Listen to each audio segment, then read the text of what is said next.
السلام عليكم ورحمة الله وبركاته. ايه اخباركم؟ ايه عاملين؟ ايه يا رب تكونوا دايما كلكم بخير وفي اتم صحة وفي احسن حال.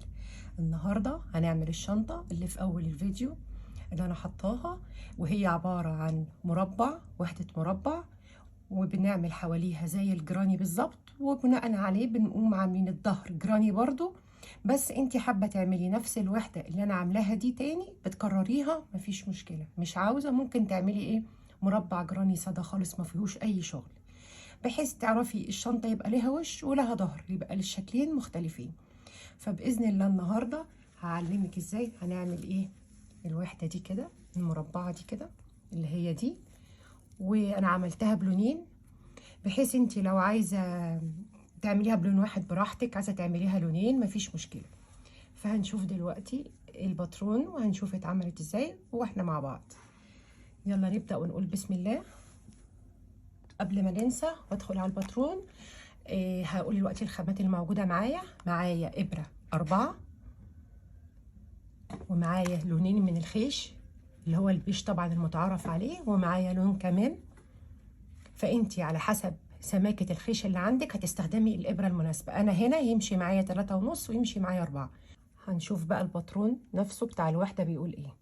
اما اكبرها كده علشان خاطر تبقى واضحة ليكم.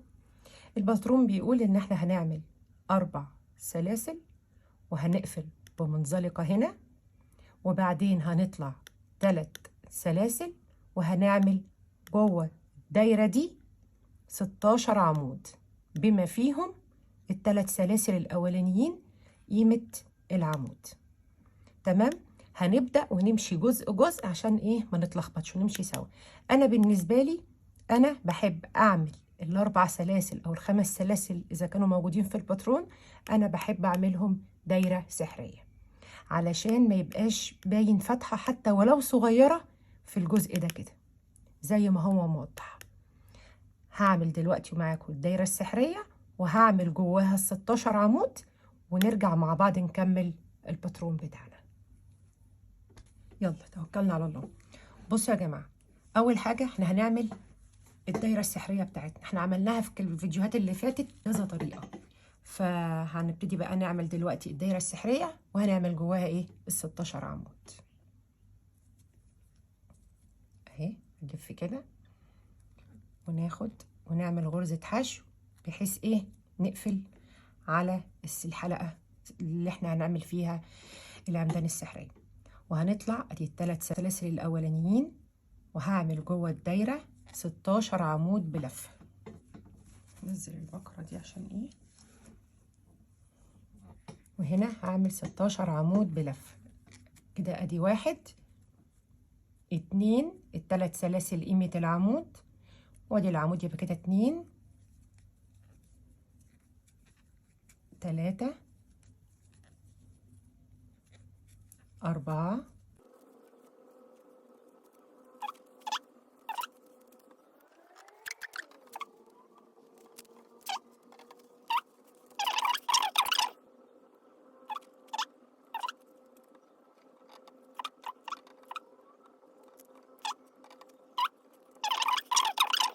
انا كده عملت ال16 عمود بلفة جوه الدايرة.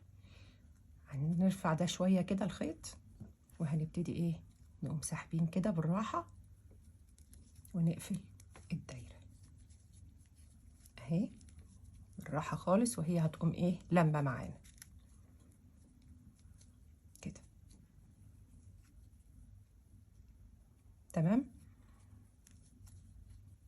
وهنعمل ايه، وهنيجي في ال3 هنقص دي كده برضو عشان ما ايه، وهنيجي في ال3 اللي هم كانوا اول 3 بدأنا بيهم اللي احنا عملناهم كأنهم اول عمود، وندخل في راس العمود كده بالراحة ونسحب وناخد ونخرج منزلقة. يبقى كده ال16 عمود معانا. هنعمل ايه بقى دلوقتي الجاي، هنطلع ال3 سلاسل او السلسلتين بتوعنا قيمة العمود. انا طلعتهم 3 المرة دي. تمام. هنشوف بقى بالنسبة لبقية الجزء. بيقولك ثانية، بيقولك هنطلع نعمل فوق كل عمود، هنعمل في أول ال3 سلاسل فوقهم ال3 سلاسل زي ما هو عامل كده. هنطلع نعمل بعد ال3 سلاسل سلسلة عمود سلسلة عمود، فوق كل عمود عمود سلسلة عمود عمود سلسلة عمود عمود سلسلة عمود للآخر. نعملهم سوا، هنعملهم مع بعض دلوقتي ونشوف الشغل هيمشي ازاي. فخلاص بعد ما قفلنا الدايرة هنطلع ال3 سلاسل اللي هو قال عليهم، تمام. وبعد كده هناخد السلسلة وهناخد لفة وننزل في أول عمود يقابلنا كده كده، ناخد سلسلة وننزل في تاني عمود يقابلنا،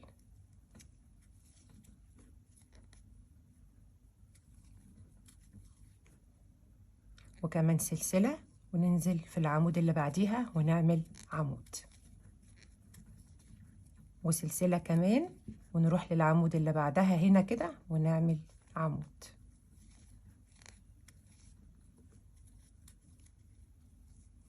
هتبقى كده، هنمشي كده 3 سلاسل سلسلة عمود سلسلة عمود سلسلة عمود سلسلة عمود لآخر السطر.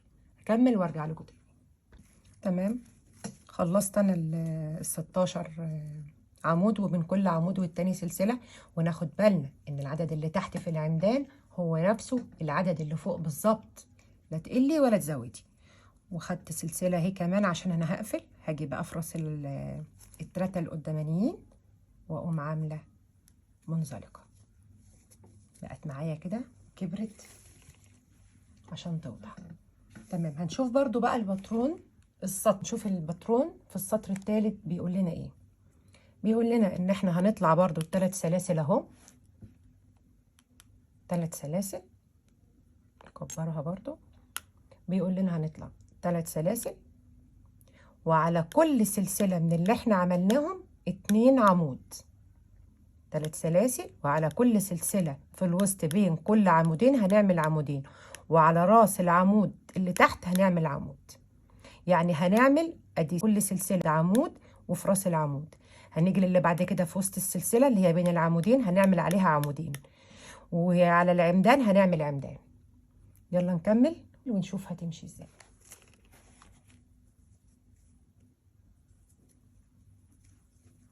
وطبعا في كل دور ما ننساش ال3 سلاسل او السلسلتين قيمة العمود. انا ممكن اعملهم 3 سلاسل وممكن اعملهم 2 زي ما تحبي. هناخد لفتنا وهندخل بين العمودين نعمل ايه، ادي اول عمودين هناخدهم،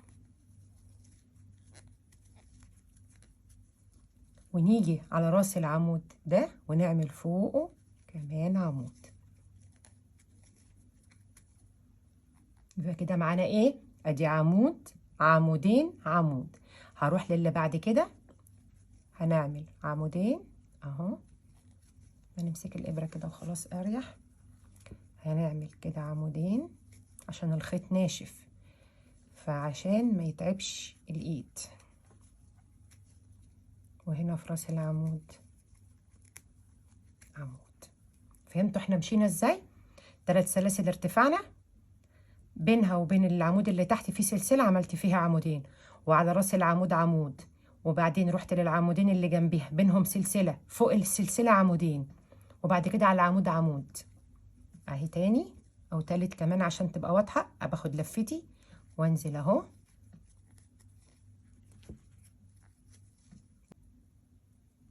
وعلشان تبقى واضحة اكتر هاخد لفتي وهنزل بين العمودين اهو، وهعمل عمودين تانيين.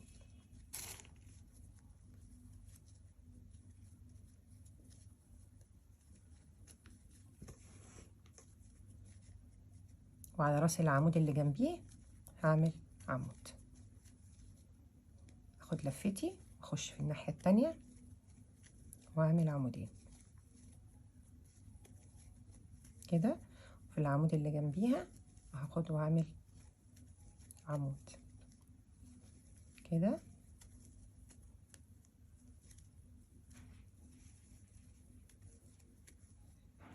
للاخر بقى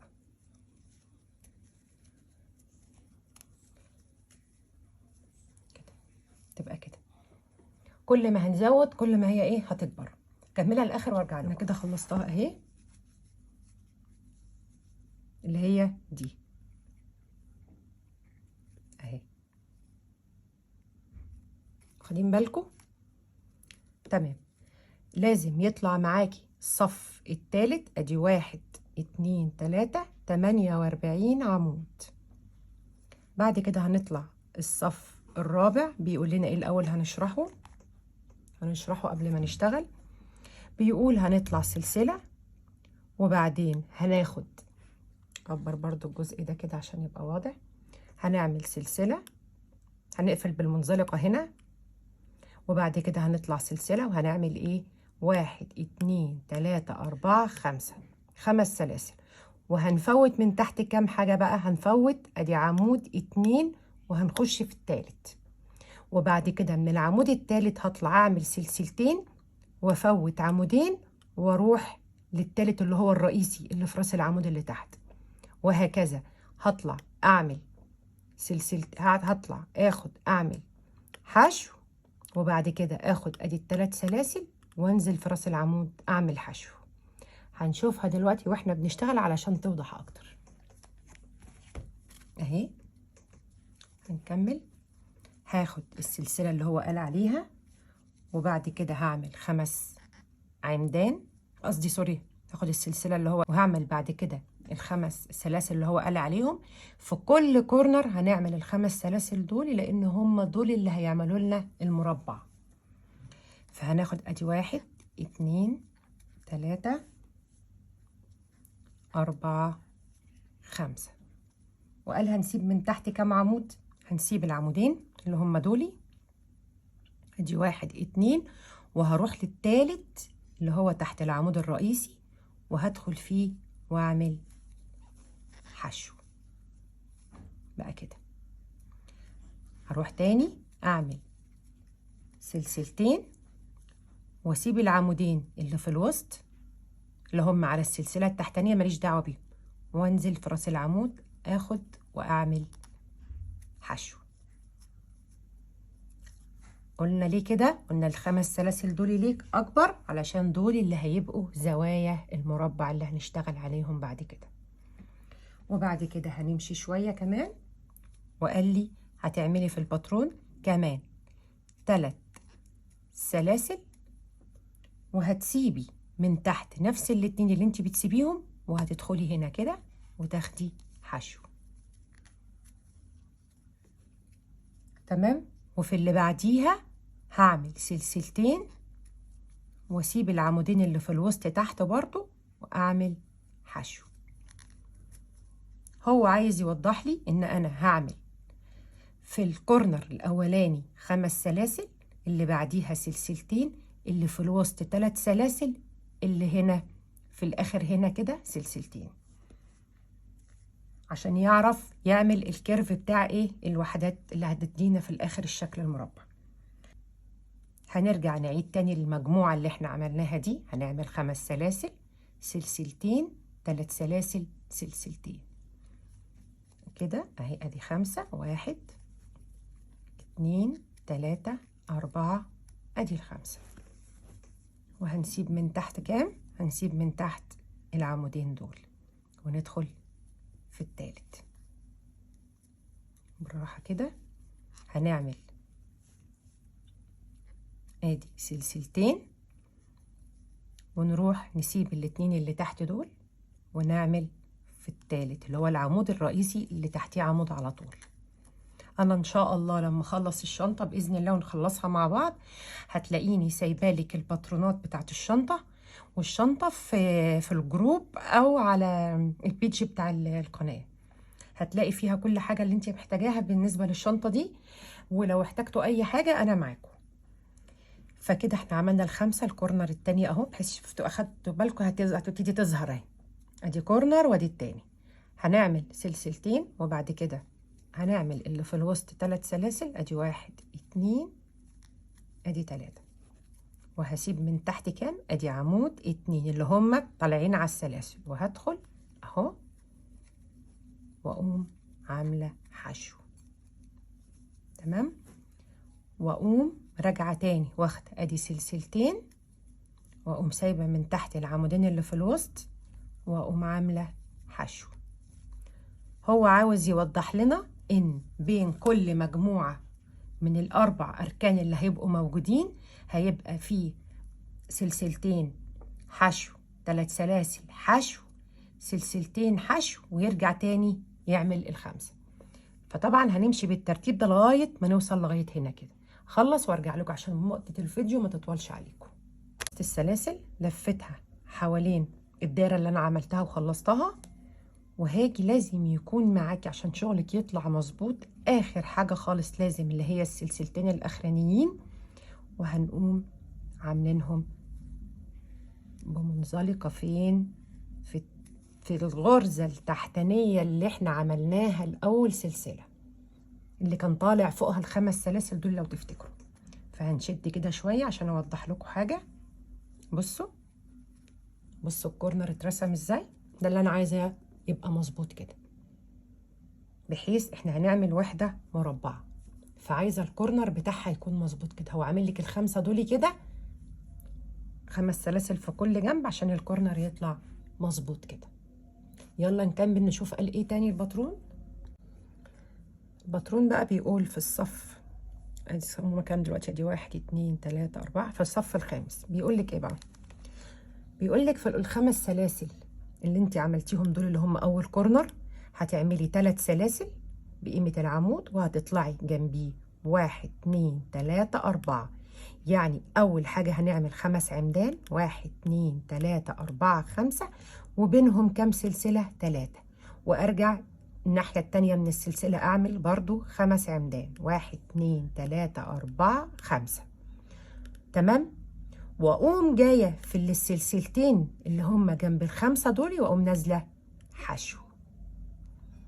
تمام، هنيجي في اللي بعد كده في ال3 سلاسل اللي هم في الوسط اللي هم دول واضحين، اللي هي دول هنعمل فيهم ايه؟ هنعمل فيهم 5 عمدان برضو، 1 2 3 4 5.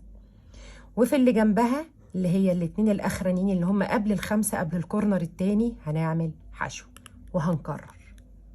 يلا بينا نشوف هنعملها ازاي. اهي انا كده قفلت بمنزلقه، هاخد ال3 سلاسل اللي هو قال لي عليهم، ادي 1 2 ادي 3، وهعمل جواها حوالي 10 عمدان بما فيهم ال3 سلاسل قيمة عمود، وبين ال10 سلاسل بعد كل 5 عمود هاخد 3 سلاسل، يبقى دي 1 2 ادي 3 ادي 4 ادي 5. خلاص، 3 سلاسل 2 ونعمل 5 عمود بلف كده.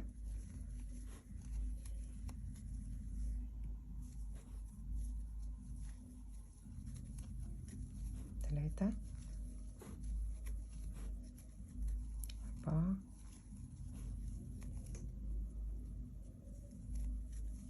اهي. كل ده عشان هو عاوزك تعملي اول كورنر. تمام، وقال لك السلسله اللي بعد كده دي اللي هي فيها 2 دي هننزل ناخد ونعمل حشو. تمام، اللي بعديها بقى اللي هي فيها ال3 اللي في الوسط سلاسل هنعمل فيها 5 عمود، ادي 1 2 3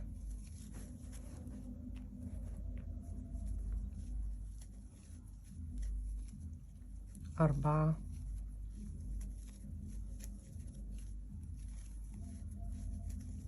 ادي ال5، واللي جنبها هعمل حشو.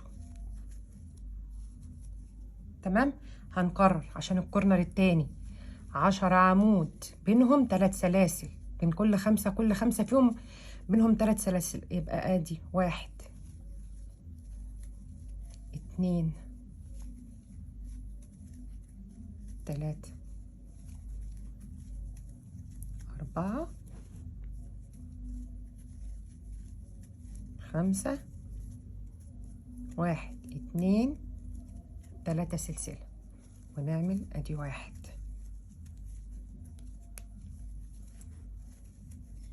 2 3 4 5. وضحت اهي؟ شايفين هتبقى ازاي؟ هنمشي كده بقى بالترتيب ده. هنزل هنا اعمل حشو، وبعد كده 5 عمود، هنزل هنا اعمل حشو 5 عمود حشو 10 عمدان بينهم 3 سلاسل، وهكذا وهكذا لغايه ما اروح الناحيه التانيه. وده يبقى اول جزء من الجنب الاولاني من الوحده اللي احنا عملناه. هكملها للاخر وارجع لكم.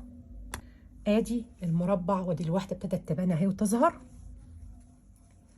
هاجي بقى اقوم قافله بمنزلقه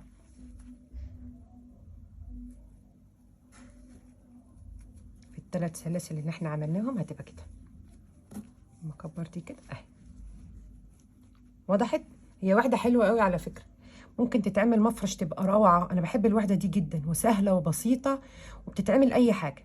ممكن تعملي كذا وحده جنب بعض ويبقوا شنطه، وممكن تعملي زي ما احنا بنعمل دلوقتي كده المربع دوت الوحده ديت. وبعد كده ايه، هنحاول بقى نعمل عليها المربع عشان بحيث تطلع شنطه مربع.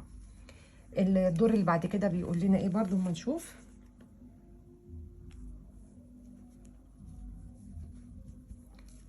الدور اللي بعد كده بيقول لنا ايه.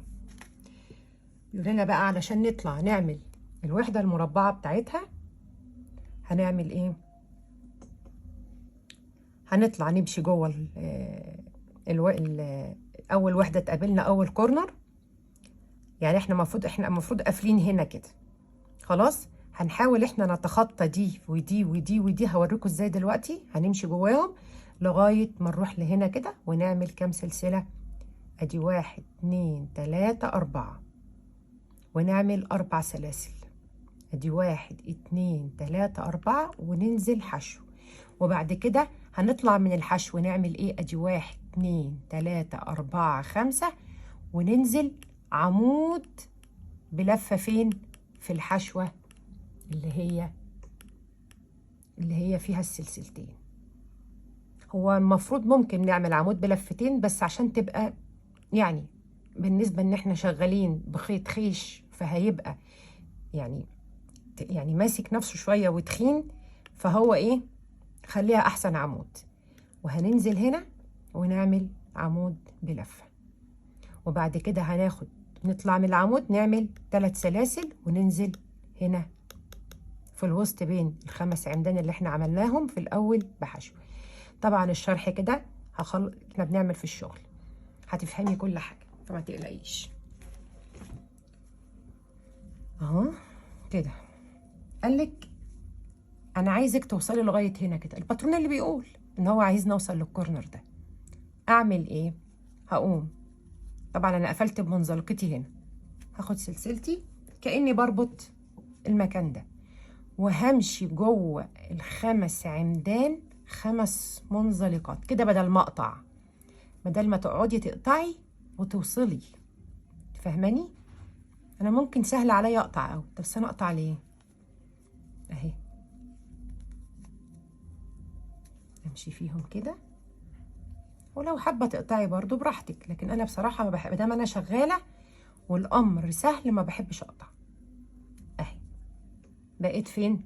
في النص اللي هو عايزني فيه. هفرد كده ولا باين ان انا عملت حاجه اصلا. وقال لي اطلعي 3 سلاسل. ادي 1 2 3. قال لي وتنزلي تاني في نفس مكانك تعملي حشو، ومن نفس مكاني هطلع اعمل كام سلسله تانيين؟ 5 سلاسل. 1 2 3 4 5. وبعدين هروح فين؟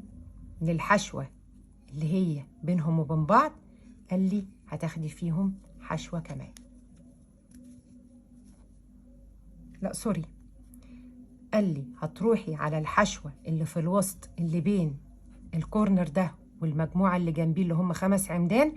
هتنزلي في الحشوة اللي من تحت هتعملي فيها عمود بلفة او عمود بلفتين زي ما انت عاوزة. انا عمودي على العموم طويل فبعمله عمود، ما بعملش عمود بلفتين. قال لي وبعد كده هتعملي 3 سلاسل. ادي واحد، ادي واحد، 1 2، ادي 3 اهو. وقال لي هتنزلي فين؟ ال5 عمود اللي الناحية دي هننزل في منتصفهم في النص بتاعهم وهعمل حشو. هو كل ده بيعمل الحركة دي علشان نبتدي نعمل المربع اللي هيطلع عليه المربع الجراني الأخير بتاع الوحدة. وقال لي بعد كده هتاخدي 3 سلاسل، 1 2 3، وهتروحي للحشوة دي التانية وهتاخدي لفتك وهتعملي عمود بلفة. هي سهلة جدا ما فيهاش أي حاجة، بس امشي بالخطوات معايا هتبقى كده. وبعد كده هعمل 5 سلاسل، 1 2 3 4 5، واروح فين؟ واروح في النص هنا الكورنر التاني واعمل حشو.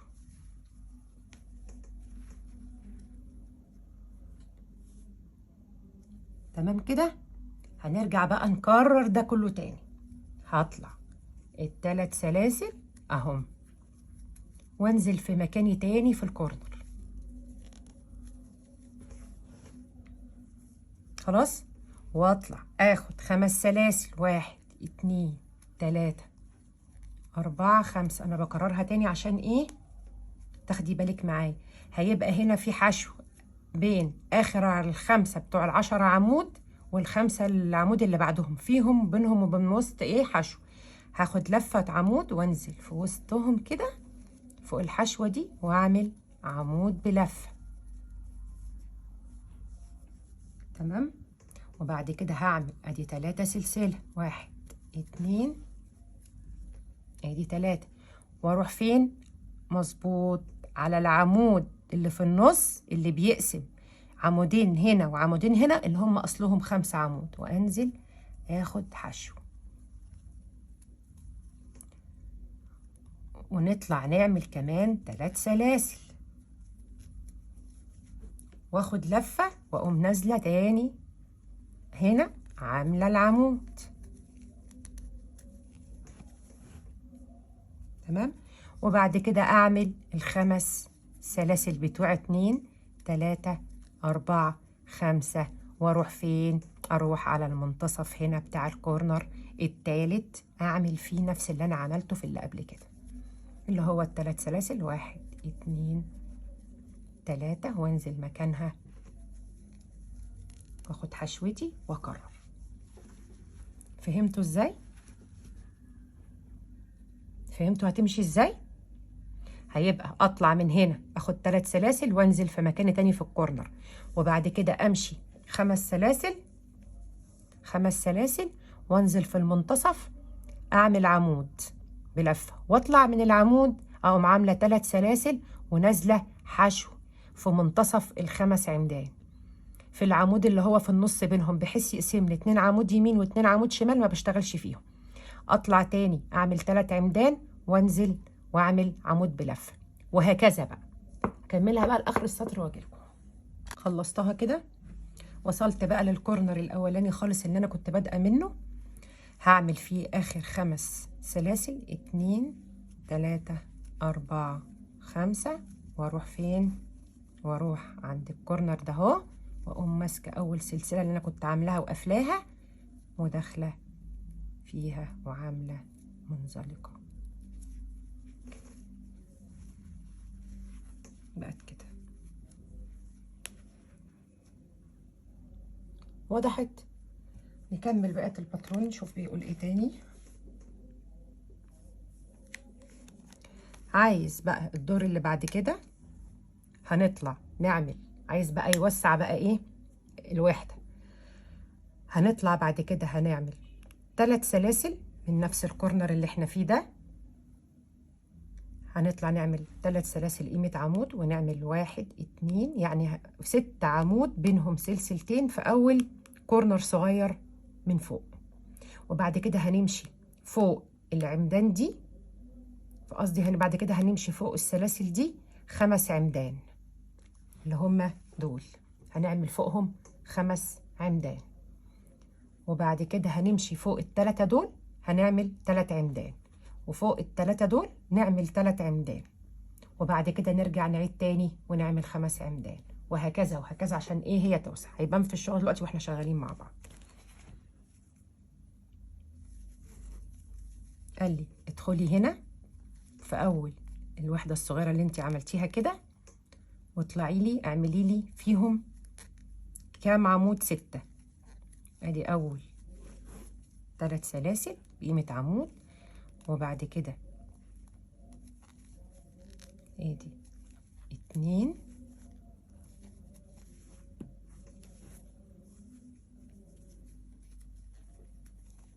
3 وقال لي بينهم سلسلتين،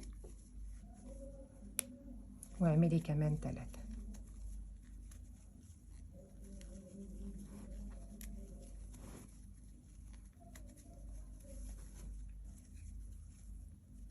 لسه كمان عمود كده. خلاص. والفتحة اللي وراها بقى اللي هي ال5 دول 5 سلاسل هنعمل فوقهم 5 عمدان. دي 1 2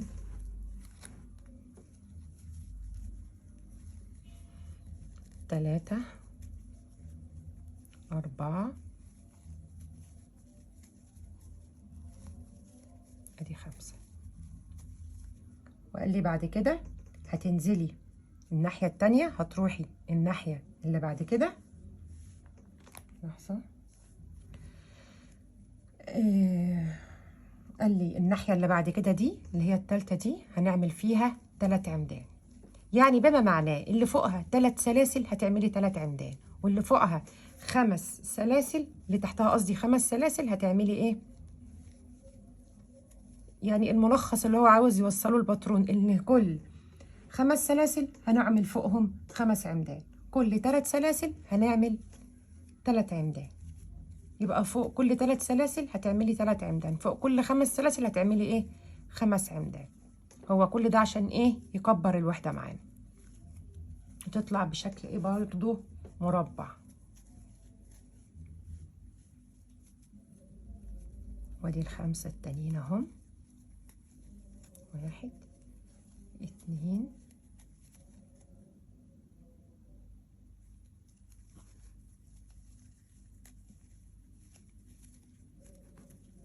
3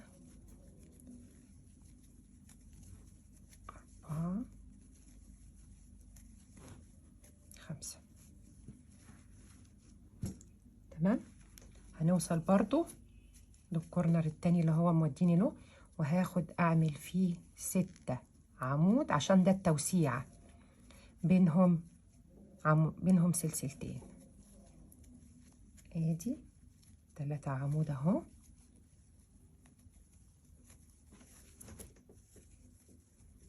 وبينهم السلسلتين. دي لو اتعملت بخيط رافية برضو هتبقى شنطة روعة، تبقى جميلة قوي. بس برضو يعني الخيشة كويس، مش كده. فهمت هنمشي ازاي كده؟ كمل انا بقى الجزء اللي باقي ده وارجع لكم.